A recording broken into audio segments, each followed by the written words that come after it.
G'day guys, it's Adam here, the Australian aquarist. In this video, we're going to go through all there is to know about using driftwood in a saltwater aquarium. I'm going to go out and source my own driftwood, bring it home and aquascape my very own 2,000 litre estuary style aquarium. So why would you consider using driftwood in a reef aquarium? Well, in my mind, you wouldn't. In my mind, there's two types of aquariums where you might consider using driftwood.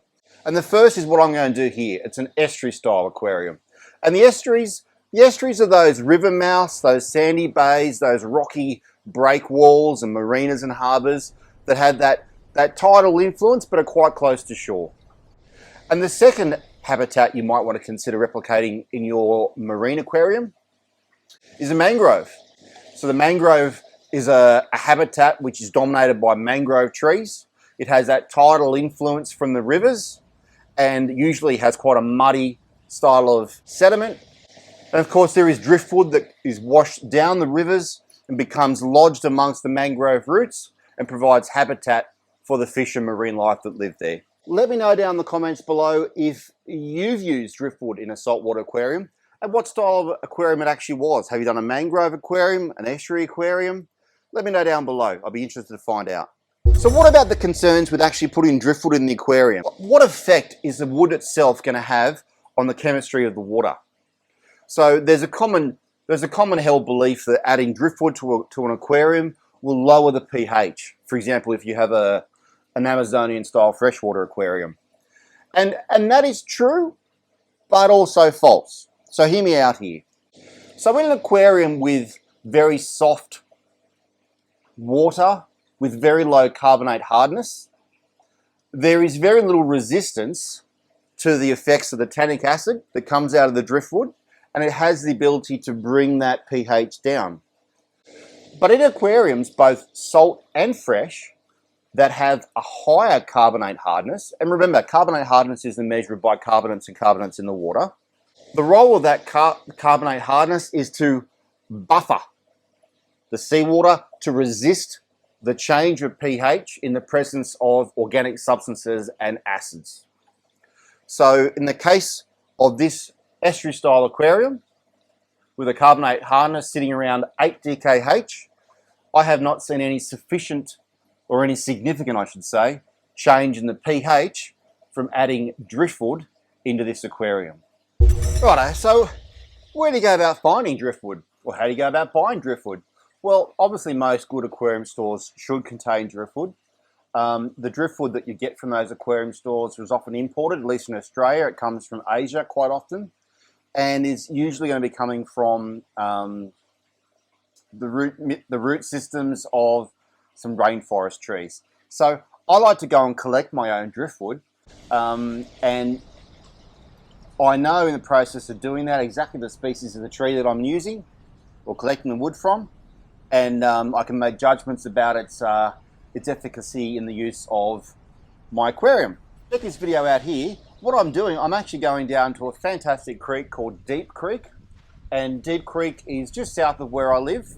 It's an estuary environment, and I've been there previously and noticed quite a lot of banksia trees that had actually fallen over from the edge of the sand into the water environment, and I knew there was going to be some great branches to collect there. So I guess one thing you need to be aware of if you are collecting your own wood is identify tree species that might be problems for use in a closed environment aquarium. And in Australia, probably the biggest one that I'd be wary of is camphor laurel.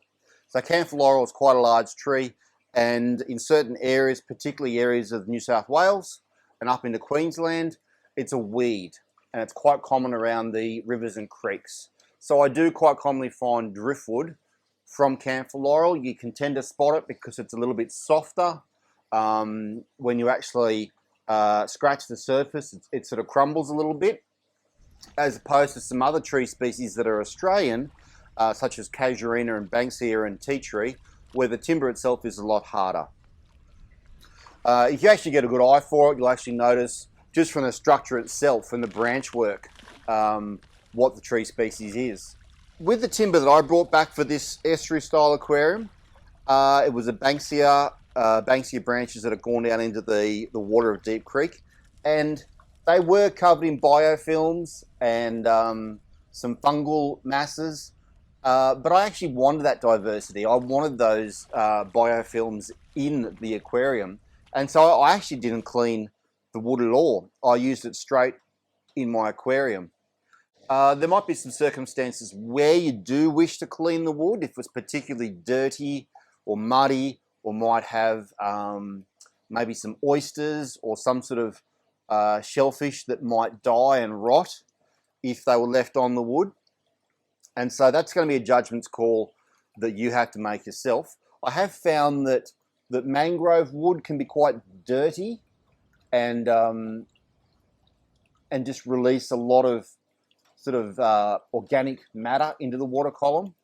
The other thing you might want to do is make sure that there's any excess bark which has been removed or scraped off if it's in that process of flaking off. But I think there's a lot of hype about maintaining sterile conditions in an aquarium, and I actually value the biodiversity that comes with various natural materials, and so that's the reason why I actually didn't clean the wood before using it in my aquarium. Alright guys, so it's time to meet another member of my fish family, and today we're going to meet my yellowfin surgeonfish, or Acanthurus xanthopterus. Yellowfin surgeonfishes belong to a group of very similar acanthurids that includes the dulcimer's tank, such as this guy here. The main way to tell them apart is by the coloration of the caudal fin and also the spine. So the dulcimer's tank has a white caudal fin base, or a yellow, and a white spine, whereas the yellowfin surgeonfish has a dark spine and dark fin base. They're quite a large surgeonfish. He's about 35 centimetres long, and in my 12 by 4 foot tank, I think he needs all that space. I wouldn't want to put him in anything less than probably an 8 foot tank. He does like his veggies. He gets a full sheet of nori every day just to himself, as well as whatever pellets and frozen seafoods the rest of the tank is getting. So what I find when I'm snorkeling around these river mouths and the breakwalls and the estuaries is that you will find driftwood of basically two types. One is where a tree's fallen directly into the water from the land itself, and that's usually going to be a coastal tree species. It's usually going to be a Banksia. We're in Australia here, remember? It's going to be a coastal Banksia, a coastal Casuarina, a Tuckaroo, and they've fallen directly into the water. So it's usually their branch work that's crashed down into the water surface and created that sort of network of branches and habitat for the small fish to hide amongst. The other kind of driftwood I find is usually the big large logs that tend to form from trees that have fallen in way upstream, probably often in freshwater, and by the time they've reached the river mouth, all this fine network of branching has been broken off. Got my open space through here, so I want the branch work to kind of replicate the shape that the rock work is and come down over it. Thought to myself, well, I had the tree placed over in the corner here, and it's falling down over the rock work, and I'm trying to leave most of the sandy area open, especially for the larger fish like the trevally. The hardscape inside is a mixture of concrete building blocks, and I did that on purpose to replicate the breakwall type environment, but also provide some habitat for the fish to hide in, and coral rock rubble, which has just been left over from previous aquariums. Beach sand, like I mentioned, and now fallen Banksia driftwood. One fish, and there he is right there. There is one fish that doesn't actually belong in an estuary aquarium, and that is my moray, my Gymnothorax isingtina. I do not know what his common name is. He's a bit like a honeycomb moray, and I was buying a honeycomb moray, but instead they delivered this fellow, and he certainly wouldn't ever come across driftwood in his natural habitat. He's definitely a reef eel from the tropics. I might look at building a new large or extra large plywood and glass aquarium to set him up in his own home. The other thing is I can actually let the temperature on this tank go down a little bit lower than I normally would in winter time. So normally I would run these tanks around 24 to 25 degrees during the summer, and I try and maintain that certainly for my coral tank. But this tank here, I could actually go down lower because these fish are all found locally in waters that get down to about 19 degrees Celsius in the winter time. But Monster, my big moray eel, he wouldn't like that.